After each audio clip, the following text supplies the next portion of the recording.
Buenas tardes, soy Aranis Montes de Oca, estudiante de la Universidad Fermín Toro, y el tema a continuación es sobre las garantías. Cuando hablamos de una garantía, podemos decir que es un contrato mediante el cual se pretende dotar de una mayor seguridad al cumplimiento del pago de una deuda.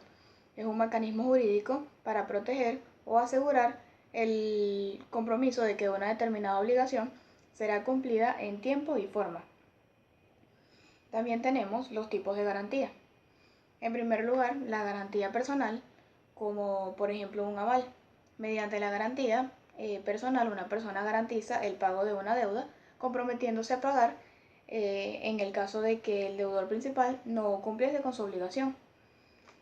Tenemos la garantía real, como la prenda o la fianza, en donde el deudor garantiza con un bien el pago de una deuda.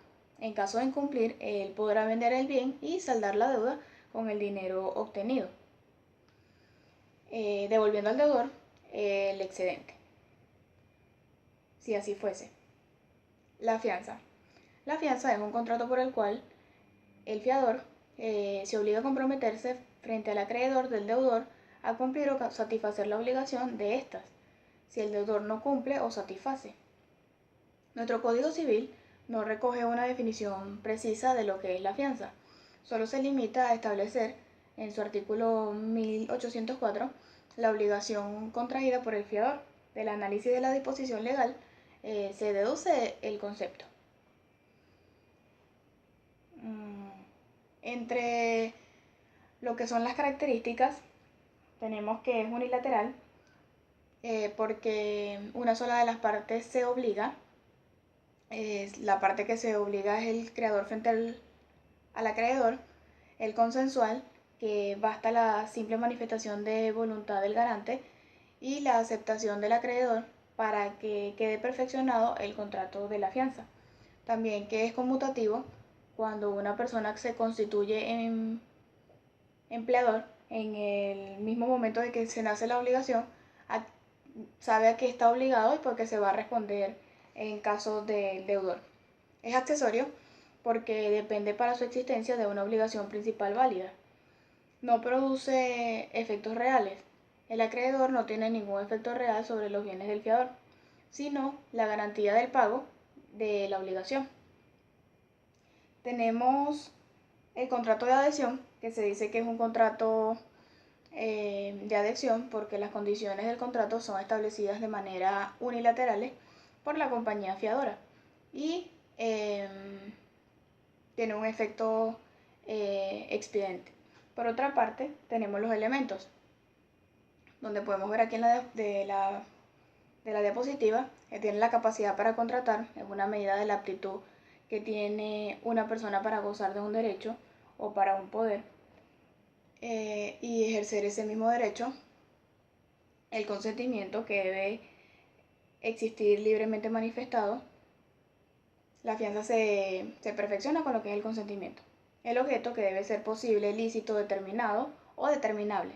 Según el artículo 1155 del Código Civil, la cosa debe existir, la cosa debe ser determinada, la cosa debe pertenecer a quien la transmita. La causa lícita. La causa debe ser lícita. El artículo 1157 del Código Civil expresa: la obligación sin causa o fundada a una causa falsa o ilícita no tiene ningún efecto. Y la causa es ilícita cuando es contraria a la ley, a las buenas costumbres o al orden público. Efectos de la fianza. Efectos entre el acreedor y el fiador. El acreedor puede perseguir al fiador desde que la obligación se haya hecho exigible, no siendo necesario para perseguir al deudor principal. El fiador, antes de ser requerido del pago, puede pagar la deuda. En este caso, las obligaciones del fiador son las siguientes. En primer lugar, si paga antes del plazo, deberá esperar a que se cumpla para ejercitar frente al deudor la opción del reembolso.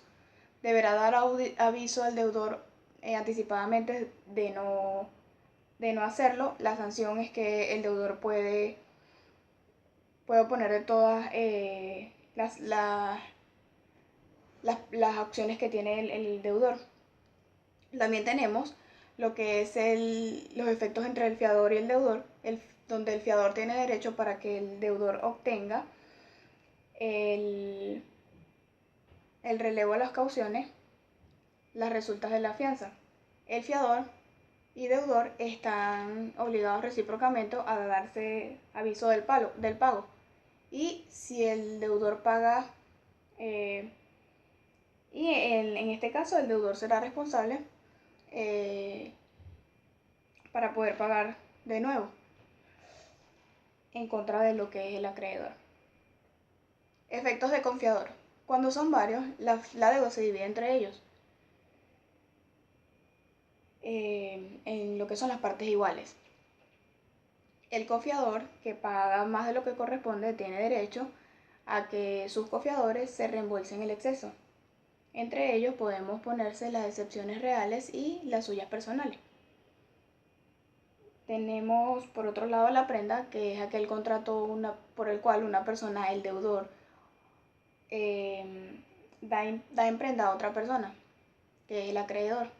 Una cosa mueble, prenda tradicional, o un inmueble, que puede ser una prenda sin desplazamiento, en garantía del cumplimiento de una obligación mercantil, sean o no de comerciantes las personas involucradas en el contrato de prenda. Los contratos accesorios, como sabemos, no existen para cumplir un fin contractual, sino se realiza con la finalidad de garantizar un contrato o una obligación persistente, y su suerte depende, en principio, de la existencia del contrato de una obligación principal a la cual se garantiza. El contrato de prenda es típicamente accesorio. La anticresis. En derecho civil y penal es una garantía en virtud de la cual el deudor entrega a su acreedor una cosa para el pago de un crédito insoluto con los frutos naturales o civiles que la cosa produzca, restituyéndola una vez que se haya pagado la deuda. La prenda sin desplazamiento es una garantía real recaída sobre bienes inmuebles, consistente en que el dueño de los bienes muebles se constituya en depositario de los mismos, teniendo que conservarlos, pudiendo utilizarlo, pero sin menoscabo de los mismos, hasta que se le devuelva al acreedor el importe de los principales intereses devengados. Tiene como finalidad la protección del cumplimiento de una obligación de la que trae causa, que bien el deudor la cubrirá con el importe de la obligación principal o con los bienes muebles, que aseguran así el cumplimiento de la obligación. Esto ha sido toda la exposición. Gracias.